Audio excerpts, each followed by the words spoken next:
Hello ସାଙ୍ଗମାନେ କେମିତି ଅଛନ୍ତି କ'ଣ ଭଲ ଅଛନ୍ତି ତ ସେଦିନ ହେଇଥିଲା ଆମ ସରସ୍ୱତୀ ପୂଜାର ଭସାଣି। ମୁଁ ବହୁତ ଲେଟ୍ରେ ଏବେ ଭିଡ଼ିଓ ଛାଡ଼ୁଛି। ସରସ୍ୱତୀ ପୂଜା ଭସାଣି ଆମ ହଷ୍ଟେଲର ହେଇଥିଲା। ସାଇଧାମ ଡିଜେ ଆସିବା ସହିତ ଆମ ହଷ୍ଟେଲ ପିଲାମାନଙ୍କର ନାଚ ମଧ୍ୟ ଧୁମ୍ ଥିଲା। ସବୁଠୁ ଭଲ ନାଚ ଥିଲା ଗାର୍ଲସ ହଷ୍ଟେଲ ସାମ୍ନାରେ ଯେଉଁ ନାଚ।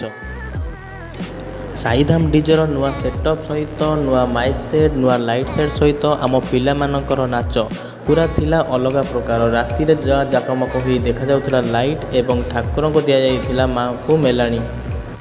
ଏବର୍ଷ ଭଳି ଆର ବର୍ଷ ମଧ୍ୟ ଆହୁରି ଗଣେଶ ପୂଜା ସରସ୍ୱତୀ ପୂଜା ଧୁମଧାମ ହଷ୍ଟେଲରେ ହେବ। ଯଦି ଆପଣଙ୍କ ଭିଡ଼ିଓଟି ଭଲ ଲାଗିଥିବ ଲାଇକ୍ ସେୟାର କମେଣ୍ଟ ନିଶ୍ଚିତ କରିବେ। ରହିଲି ଜୟ ଜଗନ୍ନାଥ। ଭିଡ଼ିଓକୁ ଏନ୍ଜୟ କରନ୍ତୁ।